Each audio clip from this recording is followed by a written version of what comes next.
Hey everybody. So, we've raised a lot of questions about Hamlet. Now you've read the whole thing. Um, I haven't posted videos about Hamlet itself because the little Tuesday, Thursday things have actually allowed me to raise a lot of the questions and make a lot of the comments that I think I would have in a class setting anyway. So, if you want my take on some of the important things that I find in Acts 3, 4, and 5, etc., you go ahead and watch them. That should do the trick better than anything I think I could do on my own. So thanks for those of you who have been watching. Um, so we've raised a lot of questions. Now let's go searching for some answers. And it's always been a sort of bent of mine that I like to go exploring in the past for things. So the sort of the point of this course, or the structure of this course, entails kind of looping back to Hamlet several times with major intervals, kind of going back into the past of Shakespeare's theatrical tradition, or even literary tradition, I should say, and looking at some things which I think were very much on his mind, I think perhaps directly, when he wrote Hamlet. That's conjecture, but it's just something I think of when I read certain stretches of his language and the way he's considering things. I want to look with you guys at what I suppose to be some of the major informative texts in Shakespeare's past. So we were going to read a text, a play by Plautus, which is a very early Roman comedian. In fact, he's the earliest Roman comedy that we have in full. Really funny stuff. But of the major sort of themes or issues or comments that we've been talking about on Tuesday, Thursday, optional Zoom drop-ins, and it's just some of the things that I think about when I read Hamlet. Some of the major ones are this kind of structural or sort of narrative principle of doubling, or maybe I should even say psychological principle of doubling. All of the characters have different foils, and you might have noticed that Hamlet himself plays on this double sense of foil when he's talking to Laertes at the very end. It's some of the last wordplay he makes in the whole play, after he seems to have kind of turned into a different sort of person with the death of Ophelia, or with his trip to England, we're not sure when. Anyway, foils, there's lots of foils and mirrors and reverses and inversions, but doubles all over the place. So Plautus was about that, but we've seen other things that I'm interested in too. Doubles will come back, by the way. Other things I've been interested in, and I'll bet you're interested in too, is the problem or the question of brothers and fratricide, and the problem of revenge and feud, blood feud, and the problems of relationships with one's mother, and sort of incest, big one. These are questions that are that can kind of lead us almost like an arrow to a single early playwright, which we're going to talk about today. I'm going to get to him, this guy named Seneca, which we're going to read this week. We'll get to him in a minute. I just also wanted to talk a little bit first, by way of getting back to the past. I wanted to talk about where Hamlet was first played, and how it might be important to think about the actual physical context of a play like this. So it looks very much as if Hamlet's first production was in the famous Globe, a name and a place that is often at play in Shakespeare's work. In As You Like It, I talk about that a lot. It's one of my favorite ones. In a future course, I might have people read it, even talking about Hamlet. Anyway, he starts on his some of his very common metaphor in which the world is the stage, all the world's a stage, and we're all players, etc. I'm paraphrasing. But when he does this sort of thing, he's also talking about the globe. So this is an image sketching from 1624, I think, of a visitor who wrote this view of London, or sketched this view of London. Here's the globe here next to the Thames, not far from the Thames or whatever. I always like to point out another theme that we probably could talk about is, especially from Act 3 on, is the theme of violence.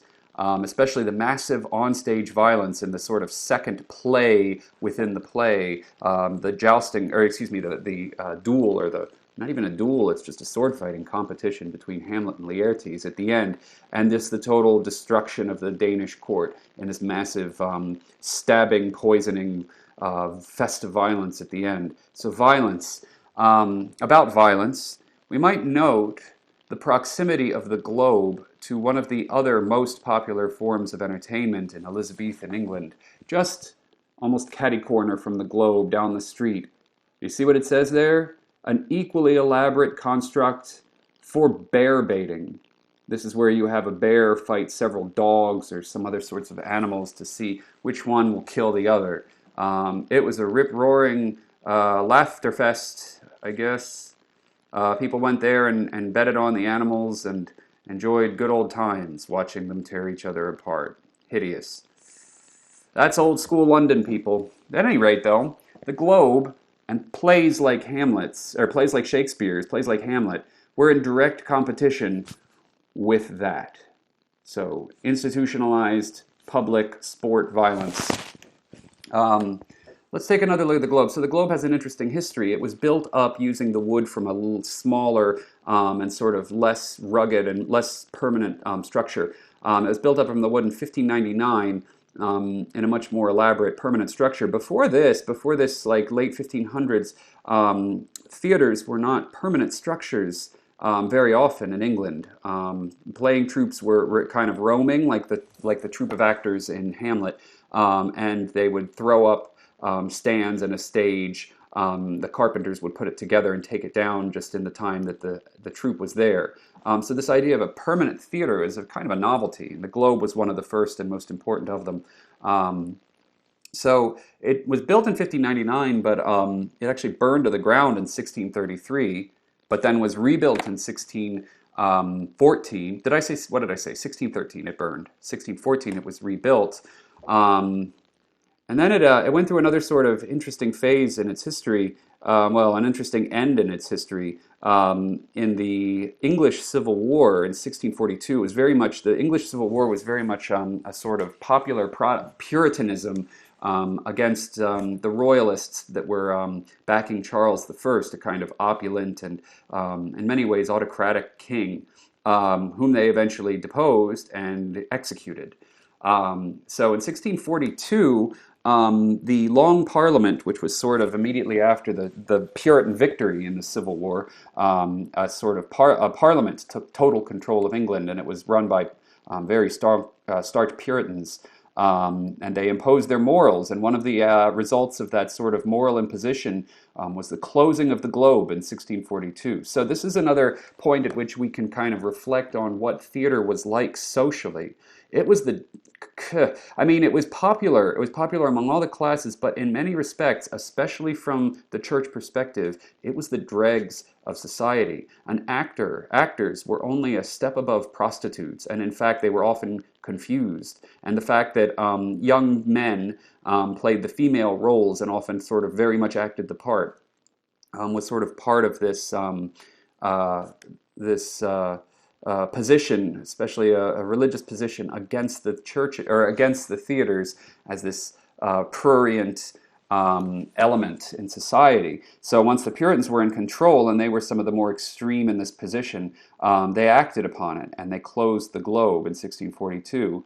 And 2 years later, still in power, they had the Globe ripped down, which was a process that took about 2 years. So from 1645 on, there was no Globe.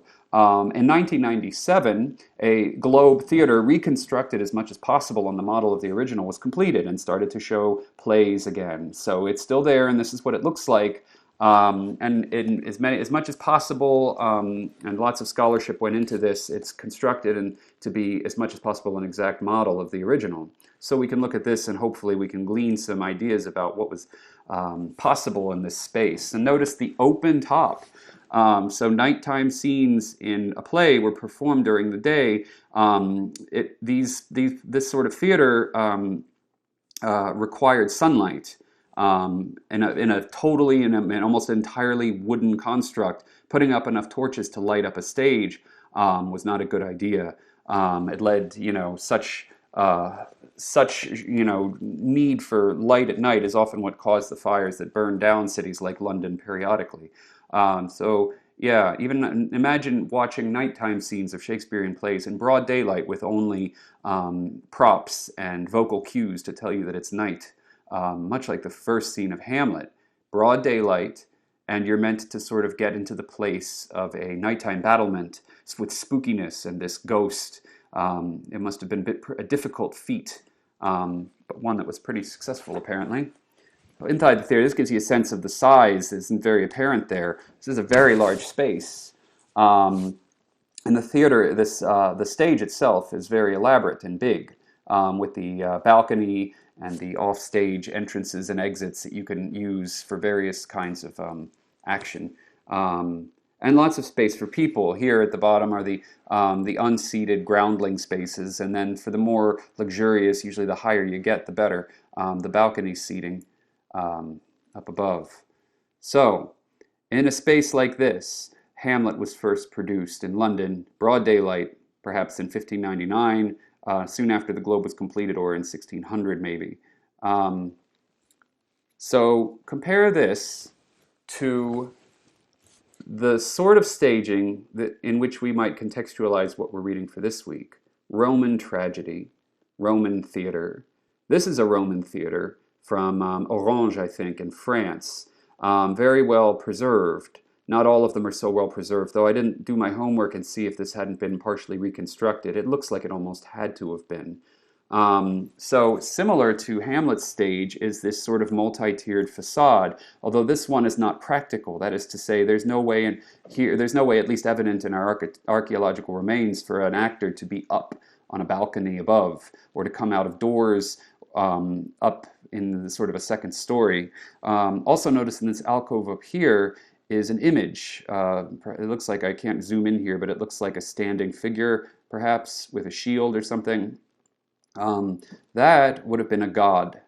We'll get to this in a little bit. And then here in a sort of tiered seating in front of it in a semicircle is the audience, and an open orchestra in the, from the Greek here, which would have been a lot larger in Greek theaters. The shrinking of the orchestra and the diminishment of its use there in a Greek theater, say in the theater of Dionysus in Athens, there'd be a much more circular space where dances would be interjected into the play, which were maybe primary before the actual drama was instituted. And in there also would have been an altar on which to sacrifice an animal or from some fruits or something, attesting to the fact that the original theater space was a religious space.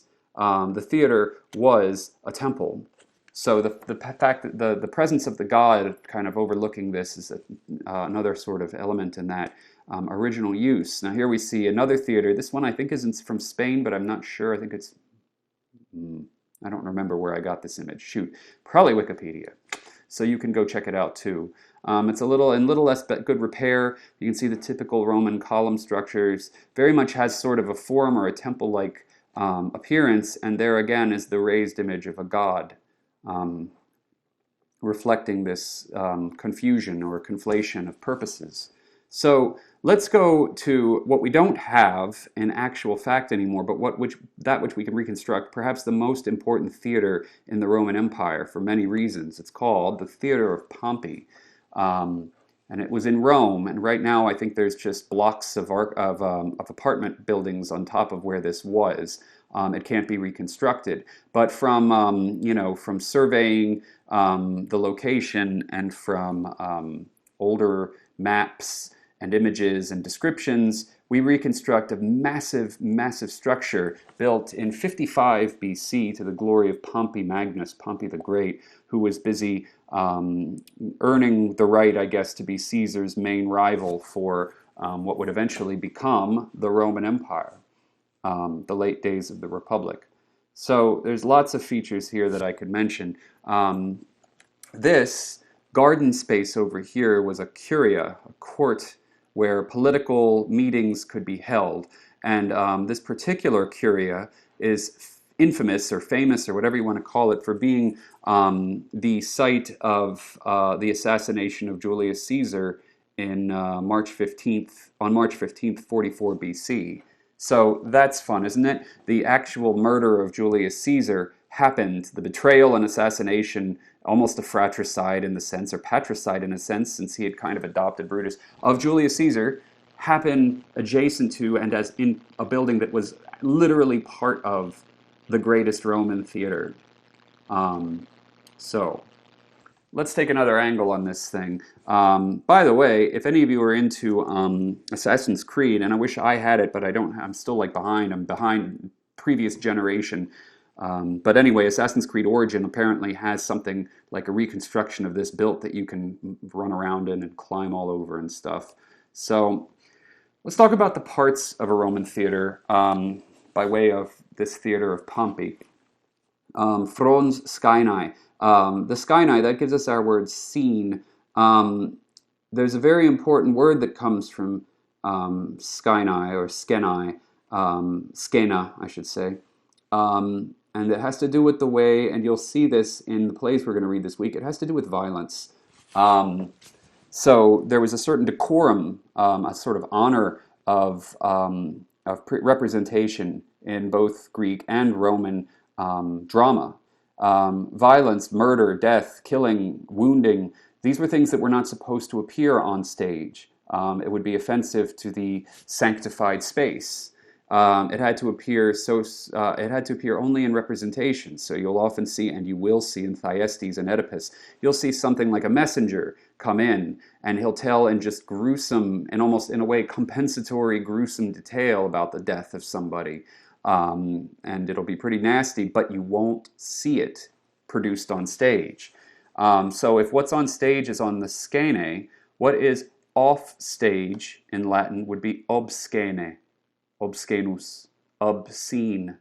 That's what obscene is. It's stuff that's supposed to be off stage. So that's a simplified etymology, but that's more or less how it works. The obscena, obscenus is not fit for the scene. Yeah. All right, so here's the orchestra, the cavea, the sort of the caves where the people sit. But now we get a different angle on what you saw jutting out from the front of the theater. It's a fully formed temple. So now the theater has sort of been flipped. So not sort of respecting the audience from the top of the scene, but now looking at the play itself from above the audience is a fully formed temple of Venus Victrix, Venus the Conqueror, who was one of the most important sort of divine figures in a Rome that considered itself or fancied itself to be children of Venus through Aeneas. And this was the fully fledged temple. It had its own staff of sanctified operatives or officiants, and it could handle full ceremonies. And it was right there attached to and part of this massive complex. So what's interesting about then this whole thing is that the entire theatrical construct is one with, it's a unity. I was going to say it's a confusion, but in a sense it's a confusion, but it had not yet been separated, I should say. That is, these three elements. It was both a political space, a literary and dramatic space, and a religious space. Now, contrast that with the scene of theater in Elizabethan, or in this case, Civil War, English Civil War era London, where theater itself was obscene to the Puritan mind. In Roman terms, theater was sanctified or sacred. It was literally a sacred space, which made the assassination of Julius Caesar and the curia attached to this space all the more egregious. So on the one hand, you have the Globe, which was torn down by Puritans for being a home of what was hardly worse than murderers and hardly better than murderers and prostitutes. And then here you have literally a temple to the goddess, one of the most important in Roman mythology or Roman religion. It is a sacred space. So on the one hand, we have the Shakespearean modernity of theater being an unholy secular place, connected through, maybe I should say, dubious lines of descent to theater as a sacred space or a holy space. I say dubious lines of descent because English theater, medieval theater, isn't necessarily some sort of inheritor of classical theater. That's a story that the Renaissance liked to tell about itself, but it's not necessarily, in fact, perhaps not very true. Shakespeare's theater, it's sort of being cousin to bear baiting. All of this has to do with the rise of performance and representation, popular representation from folk elements and popular plays. Yet Shakespeare, being long after the sort of beginning of what we call the Renaissance, which in a way was just the people from around 1450 in Europe pretending that they could sort of staple their history onto the supposedly lost classical Roman and Greek inheritance, and sort of fold over what they called the Dark Ages. That's a story for another video, I guess. But I just wanted to conflate or contrast those two sorts of space that theater has been party to, or been held in, I should say. One more thing, these exits had a name. They were called Vomitoria. That was the place where the audience would vomit or be sort of violently thrown out of, funneled out of at the end of a play. Vomitoria was not a bucket or something or a hole where Romans barfed into. That term had nothing to do with such a thing, if there was such a thing. And it was these exits from a theater. They vomited the people out. Just saying. So we're going to be reading the plays this week, two plays this week by a man named Lucius Annaeus Seneca. Born in around 4 AD in what we now call Spain, which was a Roman province. We don't know exactly what this guy looked like. This bust was dredged up in Herculaneum, which was another one of the cities that was covered by the ash of Vesuvius when it erupted in 79 AD. And for some reason, some people think that this is a bust of Seneca. They think his face looks stoic. We'll talk about what stoic is. Here's another bust that purports to be the same guy. Seneca is kind of written on it. I'm not sure. I don't think that was contemporary with the making. Very different faces, isn't it? This sort of plump, lush, bald guy, and then this sad but withered old man with long, kind of flowing locks. This, by the way, is a herm, a double herm. Why have one portrait when you could have two on the same lump of stone? And Socrates' ugly face is on the other one, on the other side. So, what we do know about Seneca, we actually know a fair amount about Seneca because he wrote lots of different kinds of things, but never as much as we would like. Seneca was one of the primary advisors and tutors to what is usually thought of as the worst Roman emperor, Nero. Nero, let's see, he lived from, I wrote this down somewhere, did I have it? I don't know if I do. Anyway, 37 AD to 68 AD, I guess are his years. Nero was the last of the Julio-Claudian dynasty, or even family. That is to say, the last of the emperors that were directly related to Julius Caesar. And he seems, by all accounts, to be a very terrible person. Although the accounts that we have are from his primary enemies, the senatorial class. So the early empire, the politics of the early empires can be described as a constant sort of tension between this new emperor, who was called the Princeps the First, the great law, the absolute lawmaker of the entire empire, and the Senate, which had been the supreme law of the land before, in many respects. So Seneca, this guy, was a philosopher, a Stoic philosopher, and we'll talk a little bit about what that means. He's one of the major voices we have of this philosophy. You might want to go Wikipedia that. I think it's probably pretty relevant to Hamlet. He was maybe the major voice of this philosophy of Stoicism for the Middle Ages and for the Renaissance, because his work happened to survive, and it happened to be in Latin, unlike some of the other great Stoics, like Marcus Aurelius, you might have heard of. He was an emperor later on who was a Stoic and wrote these meditations, he called them. So Seneca was one of two primary tutors to Nero. This is actually, I just love this portrait. It's kind of cool looking, but it's from 1904 or something like that. This statue, or the sculptor here, has apparently taken that one bust as the cue, not the other fat bald guy bust.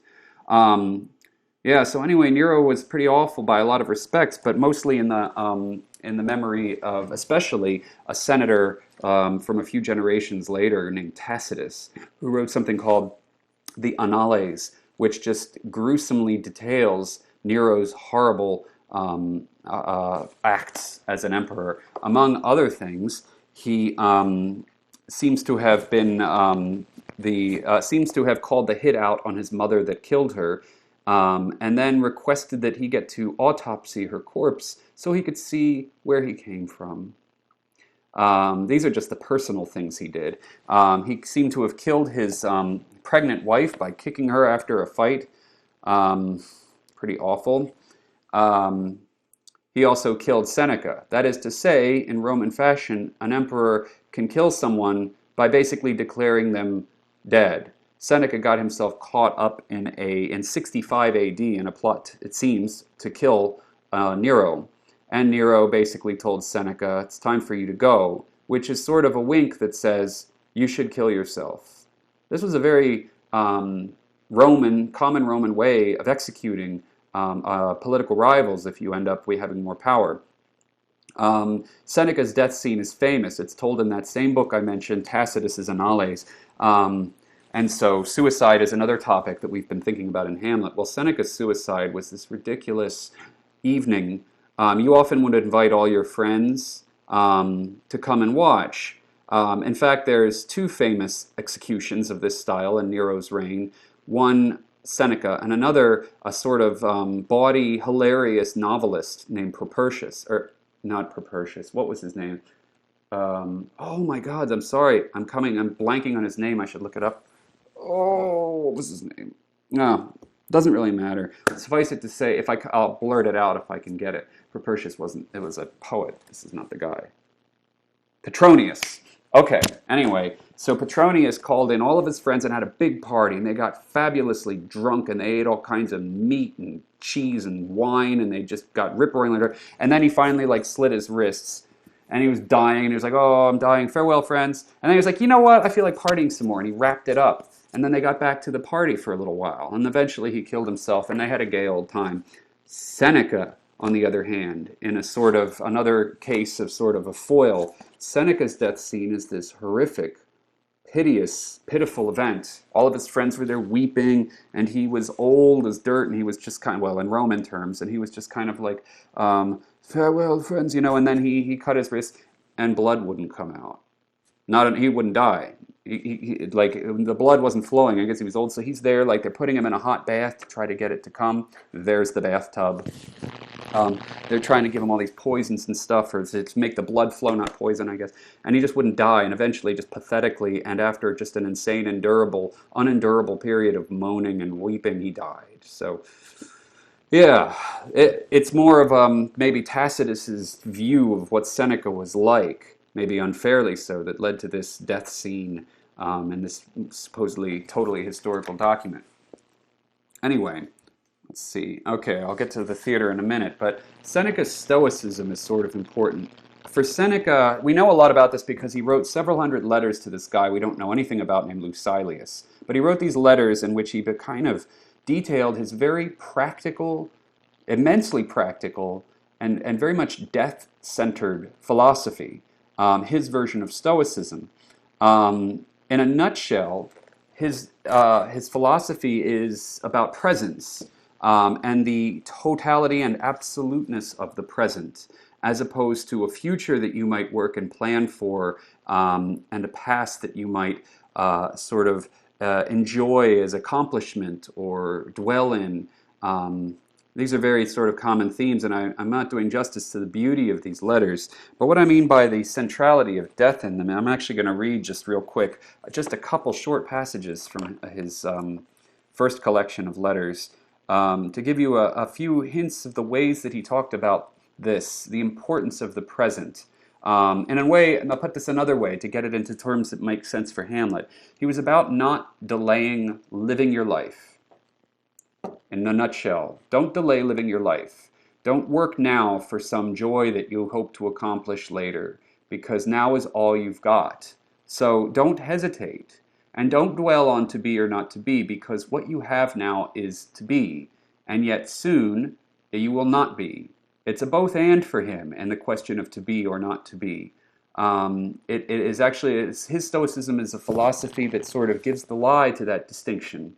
There is only to be for Seneca, though he grants that always be beyond that to be, and what makes it so important to grasp that to be of the present is the not to be of one's death, which inevitably comes, especially sooner, especially if we are constantly putting off the to be for something that might just eventually and actually inevitably will sink into the not to be. Maybe I'm not making much sense, but maybe this will make a little bit of sense. Just a few sentences. All right. What man can you show me who places any value on this time, who reckons the worth of each day, who understands that he is dying daily?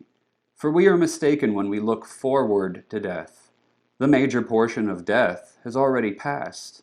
Whatever years lie behind us are in death's hands. So, grim, but persuasive. If I look at myself right now and I'm 41, well, that means that I'm 41 years dead in Seneca's view here, which I think is meant to startle us to a sense of the urgency of the present. My 41 years are not things that I have accomplished, they're things that death has claimed. I am, my life, if you could look at it from the get-go through a lens of fate or predetermination, has always already been a set limit. And 41 years of that limit are gone. So I have only what is now, which will also soon be gone, to live in. It's sort of obvious.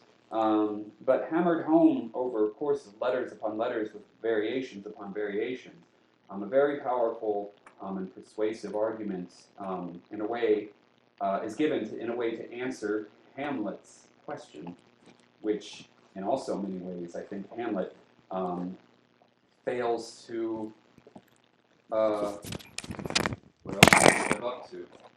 Here's another one more little piece of Seneca's letters that I'll read. And now Seneca wrote all kinds of things. He wrote these plays we're going to talk about in a minute. He wrote these dialogues, these philosophical essays, these scientific essays. Pretty remarkable person.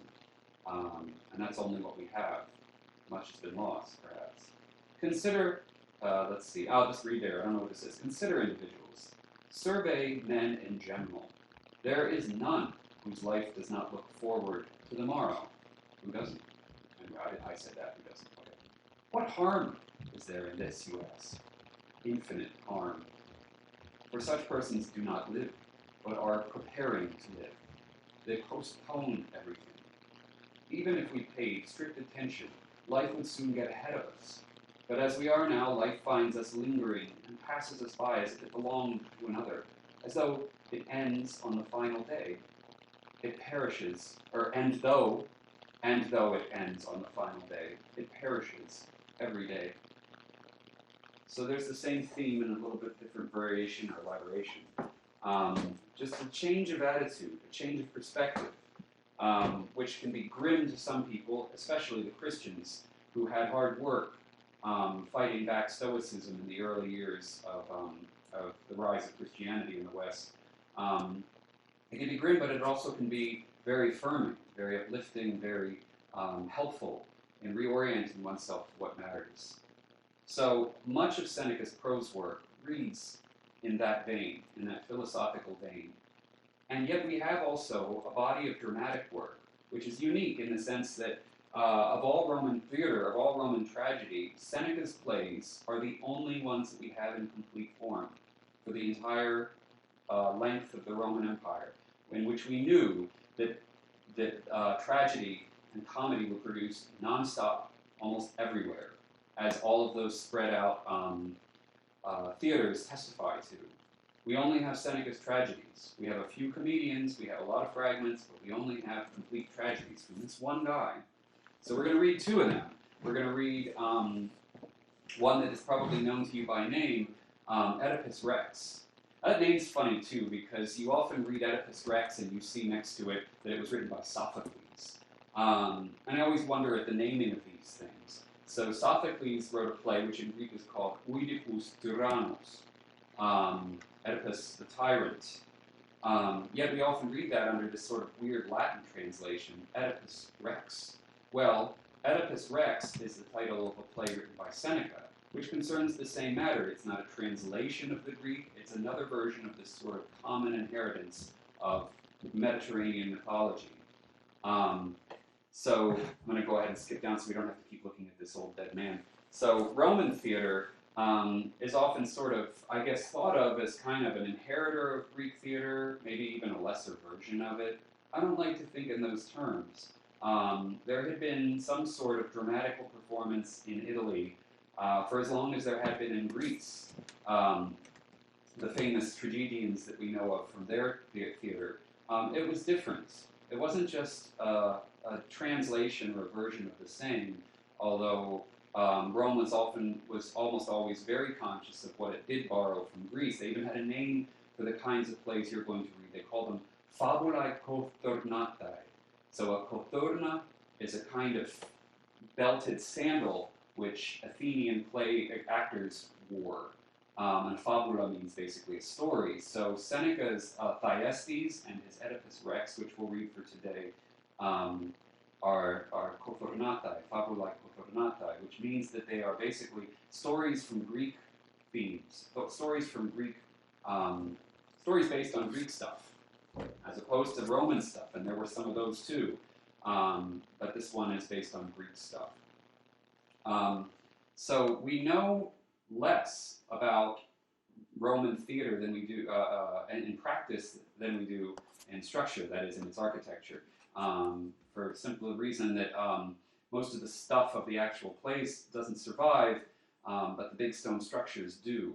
But we do have, scattered throughout the Roman Empire, ruins or remnants of mosaics, which show us some things. Here are actors getting ready to go onto the stage. Maybe they're behind scenes or something like that. And one thing I'm going to stress in coming slides are these masks. So Roman plays, like Greek plays, were very often, or more often than not, performed with masks on. And these masks had several kinds of functions. But one of the most important functions is inscribed in the name of these things. A mask was called a persona. So now, a person, or a persona, you might notice there's, at the beginning of every Shakespeare play, there's something called the Dramatis Persona. That is the personnel, or something, the characters of the drama. But in Latin, a persona was a mask that an actor wore. So you can kind of see how this word came to mean a character in a play. But then we might also think a little further about how interesting it is that a word that meant mask has become our word person. And we think about, we have all of these sort of quibbles about what a person is, as a corporation, a person, and personhood, and individual personality and whatnot. Well, the word came from this word mask. Why was person the word for mask? Well, a persona is referring to the fact that sound, or sona, went through the mask. Through. So these masks served a very important function. I'm not going to whip back up to those theaters, but they were big, and you had to be heard. These masks served as a megaphone. The mouths were often shaped, and this beard juts out to create a sort of amplification effect. Now this one, I think, is a sort of a bust of a mask.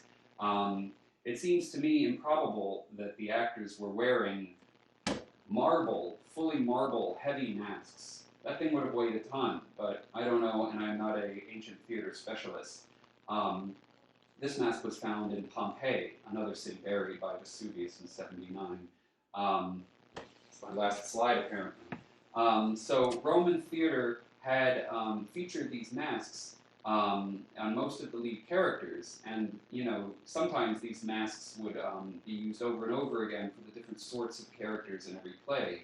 If you've ever been to Italy and maybe experienced some of the commedia dell'arte, the sort of lavish, almost musical theater and its set characters and whatnot. It's sort of the modern descendant of this feature.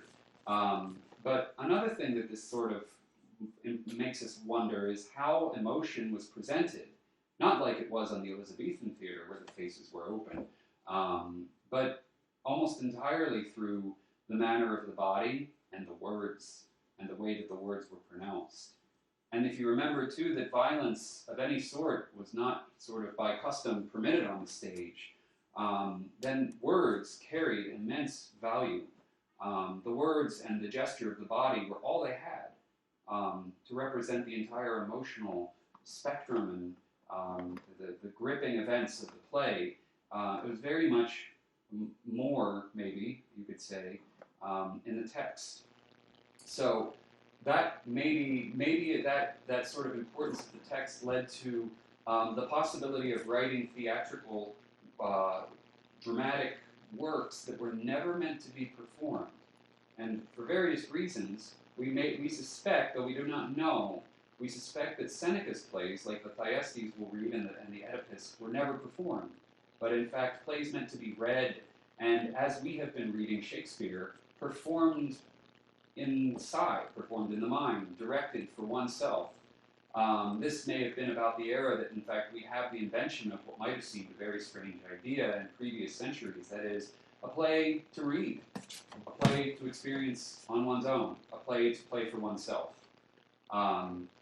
So, yeah, that's maybe something worth keeping in mind because it's like our context, but it may also give us some insight into what we're able to see and not see, think and not think as we read the Thyestes and Oedipus Rex, which are just brutal plays, but brutal plays in a way very much in the background of Shakespeare's Hamlet. Thyestes is about cycles of what do I want to say, desecration and fratricide, as much as Oedipus Rex becomes sort of the insight, or not the insight, the inception, the beginning of another kind of cycle of incest and blindness, as it were.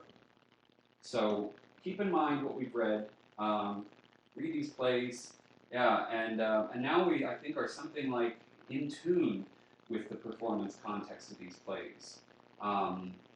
They're meant to be, in a way, they're meant in a way to make one's own mind the stage for the performance of the drama and the tragedy, and in the mind, the scenic and the obscene are on the same level.